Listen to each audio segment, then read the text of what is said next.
Right, I'm finally at the stage where I'm about to hemp the bamboo tandem. I'll just show you where I've got to so far. I've basically tacked everything together with the epoxy glue and put the electrical tape round and some cling film on here and scraped all the bamboo back.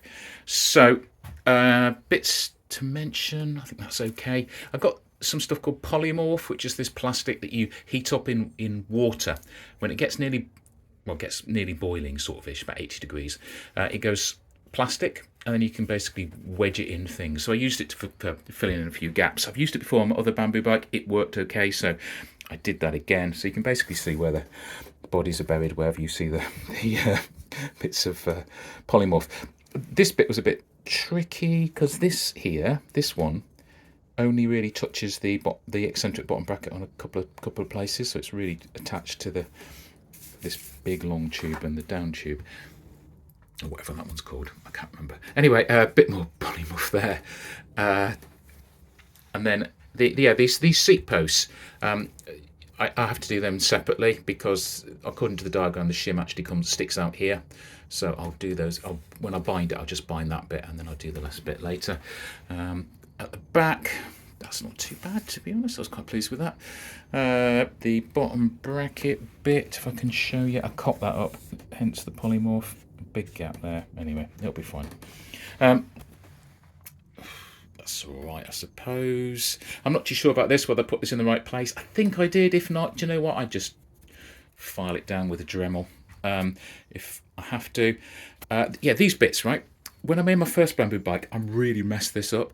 I got these kind of under tension, and then I kind of took it out of the jig, and these all sprung up, and it meant that the wheel was wonky, and I had to redo everything. Absolute pain in the backside. So I made sure these weren't under any tension at all when I put these in, which is good. And the other thing is just to mention was bending the bits of metal. You can never quite tell whether it's right or not. I had this idea. Basically, when I bent it, I got the ruler and followed the line down of the bend and checked where it hits the bottom bracket. And I had to redo them and rebend them to make sure they hit. See, that was really good tip. Yeah, when you bend them, if if it's kind of sticking up here, bend them a bit more. I do that. Other tips. Yeah, I used a Dremel. You burn your way through these things. You basically have one of these per joint, to be honest. So what I would do is I would get my bamboo, and I'd basically mark the top, and I'd Dremel in that bit, and then Dremel in on the other side, and actually start off the whole filing process using the Dremel. That really helps, makes things quicker, make sure you get everything in the right place.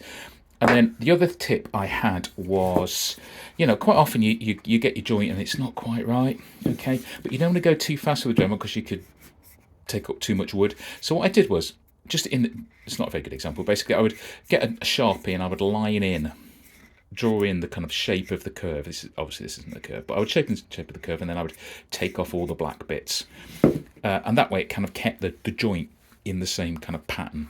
Anyway, I hope that helps. I'll let you know later how I get on with this when I've finished binding it. Cheers.